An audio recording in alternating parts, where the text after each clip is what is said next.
So today I'll start with a new chapter from your book Beehive. The name of the chapter is The Little Girl.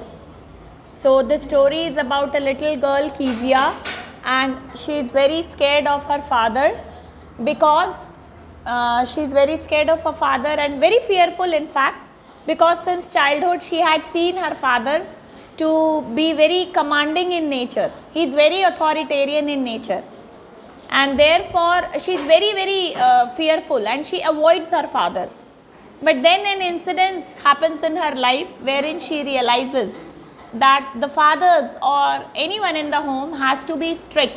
I mean, there should be a controlling authority to keep a check on the behavior or the demeanor of the child. And gradually she comes to a realization that my father loves me a lot, but he needs to keep discipline, and therefore at times he is very strict. To the little girl, he was a figure to be feared and avoided. So to the little girl whose name is Kezia, the father was a figure who needed to be avoided. Every morning before going to work, he came into her room and gave her a casual kiss, to which she responded with "Goodbye, father." And oh, there was a glad sense of relief when she heard the noise of the carriage growing fainter and fainter down the long road. So when her father left, she was very happy that finally my father has left the home. In the evening when he came home, she stood near the staircase and heard his loud voice in the hall. So when the father would return and he would shout loudly so that all the things could be brought and he could enjoy his tea. So that loud noise, that commanding authority gave her a sense that my father is very strict.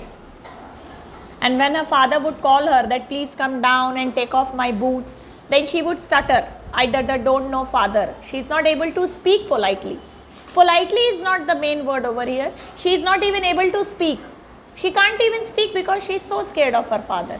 Now that shows that the child is so scared of her father. In fact, when she was speaking to other people, she was not so scared. But when she spoke to her father, she used to stutter. हकलाती थी वो डर की वजह से. If you stutter like that, mother will have to take you to the doctor. And the father never understood that the child is not stuttering because she has an ailment. The child is stuttering because she is so fearful of her father. She never stuttered with other people. That's the fact, because she was not fearful of other people. Had quite given it up, but only with father, because then she was trying so hard to say the words properly. It was not easy for her to talk to her father because she felt that my father was a giant. Yeah, she equated her father to a monster. What's the matter? What are you looking so wretched about? So the father is asking that whenever I see you, you seem to be so upset as if you are going to commit suicide. So that is, if a father speaks like this to child, maybe he is a strict disciplinarian, but the child is at a very tender age and the child is not able to get the real emotions of father. He was so big, his hands as his neck, especially his mouth when he yawned. Thinking about him alone was like thinking about a giant. So whenever she looked at her father, she felt as if he was a giant. You know, his big hands and big neck, and she's saying that, oh my God, when he yawns, he looks like a monster. So a little girl is not admiring her father. In fact, she is fearful of her father and she feels कि उसके father जो है वो giant के जैसे हैं. On Sunday afternoon, grandmother sent her down to the drawing room to have a nice talk with father and mother. But the little girl always found mother reading and father stretched out on the sofa, his handkerchief on his face, his feet on the one of the best cushions, sleeping soundly and snoring. So whenever she was even asked that on Sundays when her father is not out and she could go and converse with her, she would see that the father is trying to relax. Being a holiday, he is at home, so they would not conversate much. She sat on a stool, gravely watched him until he woke and stretched and asked the time, then looked at her. Don't stare so, Kezia. You look like a little brown owl. So whenever she used to look at her father, that oh my God, he's joined, the father would also say that you look like a brown owl. Don't look at me like this. One day when she was kept indoors with a cold, her grandmother told that father's birthday was next week and suggested she should make him a pin cushion for a gift out of a beautiful piece of yellow silk. So her father's birthday was within few days and her grandmother suggested that she could make a beautiful cushion for him. Laboriously with a double cotton, the little girl stitched 3 sides, but what to fill it with? That was the question. So the piece of cloth is not enough to make a cushion. There has to be stuffing inside. The stuffing could be cotton, the stuffing could be foam or whatsoever. The grandmother was out in the garden and she wandered into mother's bedroom to look for scraps. Scrap is whatever, small piece of cloth or paper or foam, whatever, that is waste, and that could be filled in inside the piece of cloth to make it a cushion. On the bed table, she discovered a great many sheets of fine paper, gathered them up, tore them into many pieces and stuffed her case, then sewed up the fourth side. So the grandmother was out in the garden, she entered the room and she was looking something that could be filled in so that the cushion could be ready. So she saw that there are some pieces of some paper that is there on the desk.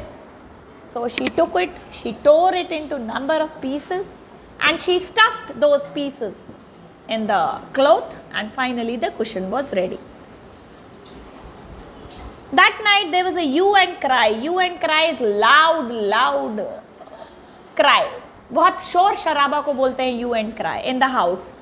Father's great speech for the Port Authority had been lost. So that is what.